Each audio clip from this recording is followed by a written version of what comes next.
Hi నమస్తే, నేను మీ journalist రెహమాన్ని. అమెరికాలో గౌతమ్ అదానీపై నమోదైనటువంటి ఈ చీటింగ్ కేసు, అక్రమాల కేసును అమెరికా ఫెడరల్ కోర్టు కొట్టివేసింది. సో ఎక్కడో అమెరికాలో జరిగింది కదా, అది కూడా అదానికి సంబంధించిన కేసు కదా, ఇది ఏపీపై ప్రభావం ఏంటనే ఒక అనుమానం రావచ్చు. ఖచ్చితంగా ఉంది. ఏపీ కూటమి ప్రభుత్వానికి ఇప్పుడు మింగుడు పడని పరిణామం. ఏపీలోని తెలుగుదేశం పార్టీని సమర్థించే అనుకూల మీడియాకి ఇది ఒక షాకింగ్ పరిణామం. ఎందుకంటే అమెరికాలో సంబంధించి గౌతమ్ అదానీకి సంబంధించి New York eastern district federal court, అమెరికాలోని New York eastern district federal court ఈ కేసును కొట్టివేసింది. ఈ కేసు ఏంటంటే సోలార్ ఎనర్జీ కాంట్రాక్టుల కోసం భారీ ఎత్తున లంచాలు ఇచ్చారు అనే ఆరోపణలు ఉన్నాయి. సెక్యూరిటీ మోసం, వైర్ ఫ్రాడ్ కుట్ర వంటి క్రిమినల్ ఛార్జీలు మోపినటువంటి పరిస్థితి. సో దీనికి సంబంధించి ఈ కేసులు ఏదైతే ముఖ్యంగా గౌతమ్ అదానీపై కానీ, ఆయన మేనల్లుడు సాగర్ అదానీ కానీ, మరొకరు వినీత్ జైన్, ఈ ముగ్గురిపై ఉన్నటువంటి ఈ కేసులు ఏదైతే ఫ్రాడ్ కేసులు కానీ, చీటింగ్ కేసులు కానీ, ఈ కేసులన్నింటినీ శాశ్వతంగా మూసివేస్తున్నట్టు New York eastern district federal court clear కట్గా తీర్పిచ్చేసింది. అంతేకాదు భవిష్యత్తులో ఇదే ఎలిగేషన్స్ మీద తిరిగి కోర్టును ఆశ్రయించకూడదు అని కూడా ఒక ఆదేశాలు జారీ చేసింది. సో ఓవరాల్గా గౌతమ్ అదానీకి న్యూయార్క్ నుంచి ఫెడరల్ కోర్టు నుంచి ఏ దేశంలో అయితే గౌతమ్ అదానీపై కేసులు నమోదయ్యాయో ఆ దేశంలోనే అదే కోర్టు క్లీన్ చిట్ ఇచ్చినటువంటి పరిస్థితి. ఇది కూడా భారతదేశంలో విద్యుత్ కొనుగోళ్లు, ఇతర ఒప్పందాలు వివిధ రాష్ట్రాలతో చేసుకుంది అదానీ కంపెనీ. సో ఈ ఒప్పందాలని బేస్ చేసుకుని అమెరికాలో వ్యాపారవేత్తల నుంచి అదానీ కంపెనీ $3 బిలియన్ సేకరించింది అనేది ప్రధానమైనటువంటి అభియోగం. సో ఇక్కడ రాష్ట్రాల్లో, ఆంధ్రప్రదేశ్లో వివిధ రాష్ట్రాలతో విద్యుత్ కొనుగోలు ఒప్పందాలు చేసుకున్నది. ఈ చేసుకున్న క్రమంలో $250 మిలియన్ అధికారులకు కానీ, ఆయా రాష్ట్రాల ముఖ్య నేతలకు కానీ లంచాలు ఇచ్చింది గౌతమ్ అదానీ కంపెనీ అనేది కూడా ప్రధానమైనటువంటి అభియోగం 2 ఏళ్ల క్రితం నమోదైంది.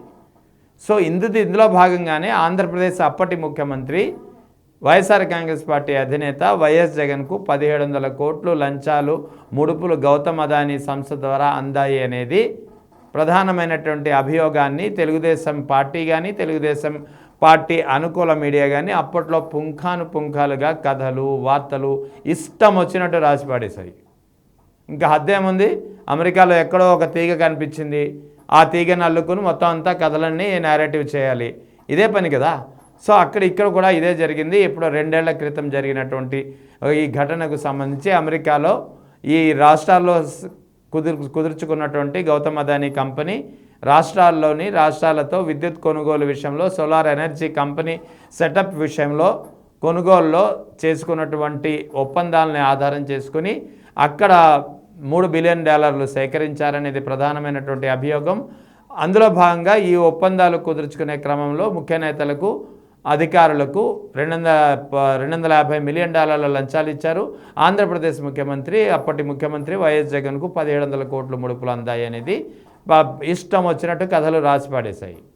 సో ఆ రాసిన తర్వాత ఇప్పుడు ఆ తర్వాత ఇది కూడా ఎలా జరిగింది, ఆంధ్రప్రదేశ్కు సంబంధించినటువంటి సెకీ సంస్థ ద్వారా ఈ ఒప్పందాలు కుదుర్చుకుంది. అంటే సోలార్ ఎనర్జీ సంస్థను స్థాపించిన తర్వాత ఆ సంస్థకు ప్రొడ్యూస్ చేసే విద్యుత్ని ఆంధ్రప్రదేశ్ ప్రభుత్వం కొనుగోలు చేయాలి. అదేవిధంగా ఇతర రాష్ట్ర ముఖ్యమంత్రులతో కూడా, ఇతర రాష్ట్ర ప్రభుత్వాలతో కూడా ఈ ఒప్పందాన్ని అదానీ కంపెనీ అప్పట్లో కుదుర్చుకుందనేది ప్రధానమైనటువంటి అభియోగం. సో లంచాలు తీసుకుని 1700 కోట్ల లంచాలు తీసుకుని ఆంధ్రప్రదేశ్ ముఖ్యమంత్రి, అప్పటి ముఖ్యమంత్రి వైఎస్ జగన్ ఇలాంటి అదానీ సంస్థలకు ప్రయోజనం చేకూర్చే విధంగా వ్యవహరించారు. సో దీనివల్ల రానున్న భవిష్యత్తులో, అంటే రానున్న 25 ఏళ్లలో ఆంధ్రప్రదేశ్ ప్రజలపై, ఆంధ్రప్రదేశ్ ప్రభుత్వంపై 1,00,000 కోట్ల భారం పడుతుంది. అంటే ఇక్కడ వైఎస్ జగన్ తీసుకున్నటువంటి లంచాల కారణంగా ఆంధ్రప్రదేశ్ ప్రజలపై 1,00,000 కోట్ల భారం పడుతుంది ఫ్యూచర్లో అని చెప్పి పెద్ద ఎత్తున ఈ విద్యుత్ కొనుగోలు అదానీ కంపెనీతో ఏదైతే సెకీ ద్వారా ఆంధ్రప్రదేశ్ ప్రభుత్వం కుదుర్చుకుందో ఒప్పందం, అప్పటి ప్రభుత్వం దీన్ని సాకుగా చూపించి 1,00,000 కోట్ల భారం పడుతుంది ప్రజలపై అంటూ ఇష్టం వచ్చినట్టు పుంకానుగా అటు టీడీపీ అనుకూల మీడియాలో కథనాలు వచ్చాయి.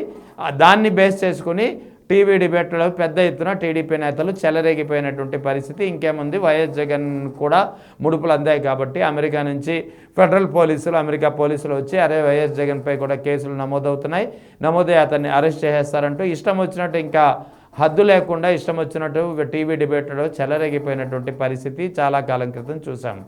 సో అంతవరకు బాగానే ఉంది. నిజంగానే ఒకవేళ వైఎస్ జగన్ ప్రభుత్వం తప్పు చేసి ఉంటే, నిజంగానే గౌతమ్ అదానీ కంపెనీ నుంచి 1700 కోట్ల ముడుపులు తీసుకుని ఉంటే, నిజంగానే మా ముడుపులు తీసుకున్న కారణంగానే ఆ కంపెనీకి, గౌతమ్ అదానీ కంపెనీకి సోలార్ ఎనర్జీ ఒప్పందం అనేది కుదుర్చుకుని ఉంటే, ఇది నిజంగానే రానున్న కాలంలో 25 లక్షల కోట్ల, 1,00,000 కోట్ల భారం ప్రజలపై, ఆంధ్రప్రదేశ్ ప్రభుత్వంపై పడేదనేది వాస్తవం అయి ఉంటే, మీరు ఆ ఒప్పందాన్ని ఎందుకు కొనసాగించారు? 2 ఏళ్లుగా మీరు ప్రభుత్వంలో ఉన్నారు కదా, 2 ఏళ్లుగా ఆ ఒప్పందంపై ఎందుకు మాట్లాడలేదు? ఎందుకు నోరు మూసుకుని ఉన్నారు? ఎందుకు మౌనం వహించారు?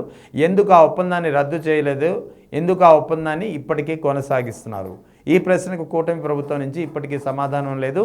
అటు ఇదంతా ఒక వ్యక్తి అయితే, ఇప్పుడు తాజాగా అమెరికాలోని New York eastern district federal court ఏదైతే ప్రధానమైనటువంటి అభియోగాలు, ఆరోపణలతో ఇక్కడ వైఎస్ జగన్పై ఆ ఆరోపణలను, విమర్శలను అంటగట్టి వైఎస్ జగన్ ప్రభుత్వాన్ని బద్నాం చేసే పని అప్పటి టీడీపీ నాయకులు, అప్పటి తెలుగుదేశం అనుకూల మీడియా పుంఖానుపుంఖాలుగా ఇష్టం వచ్చినట్టు కథనాలు వండి వార్చాయో, వీరందరికీ ఇప్పుడు షాకింగ్ పరిణామం. ఈస్టర్న్ డిస్ట్రిక్ట్ ఫెడరల్ కోర్టు ఈ ఆరోపణలన్నీ బేస్లెస్, ఈ ఆరోపణలన్నిటిలో ఎలాంటి ఆధారాలు లేవు అని చెప్పి కొట్టి పారేయడమే కాకుండా గౌతమ్ అదానికి క్లీన్ చిట్ ఇచ్చింది.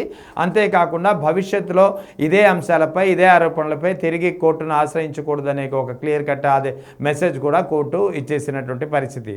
సో ఇప్పుడు అప్పుడు జరిగినటువంటి తప్పుకు, అప్పుడు చేసినటువంటి తప్పుకు, అప్పుడు వండి వార్చినటువంటి అబద్ధపు కథనాలకు ఇప్పుడు తెలుగుదేశం అనుకూల మీడియా ఏం సమాధానం చెబుతోంది? ఎందుకంటే ఇదే గౌతమ్ అదానీకి సంబంధించి అభియోగాలు నమోదైనప్పుడు అమెరికాలో న్యూయార్క్లో అభియోగాలు నమోదైనప్పుడు ఆ అభియోగాల ఆధారంగా ఇక్కడ వైఎస్ఆర్ కాంగ్రెస్ పార్టీ ప్రభుత్వాన్ని, ముఖ్యమంత్రి వైఎస్ జగన్ ఎంత బదనాం చేయాలో అంతా బదనాం చేసేసి 1700 కోట్ల లంచాలు తీసేసుకున్నారని ఆరోపించి ఏకంగా రానున్న భవిష్యత్తులో ఆంధ్రప్రదేశ్ ప్రజలపై 1,00,000 కోట్ల భారం పడుతుందంటూ ఒక తీవ్రమైనటువంటి ఒక నేరేటివ్ అల్లేసి ఇంత పెద్ద ఎత్తున దుష్ప్రచారం రాద్ధాంతం చేసినటువంటి ఈ తెలుగుదేశం అనుకూల మీడియా ఇప్పుడు ఆ అభియోగాలు రాంగ్ అని చెప్పి అదే అమెరికాలోని ఫెడరల్ కోర్టు తీర్పు ఇచ్చినప్పుడు దీనికి ఇప్పుడు సమాధానం ఏం చెబుతుంది?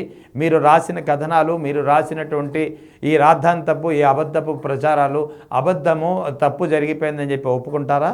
కూటమి ప్రభుత్వం కూడా ఎందుకు ఆ ఒప్పందాన్ని రద్దుకు చేసుకోలేకపోయింది? లేదా ఎన్డీఏలో ఉన్నాం కదా, గౌతమ్ అదానీని ఏమైనా అంటే బీజేపీ ప్రభుత్వానికి కోపం వస్తుందనే భయంతో మీరు ఇలా వ్యవహరించారా?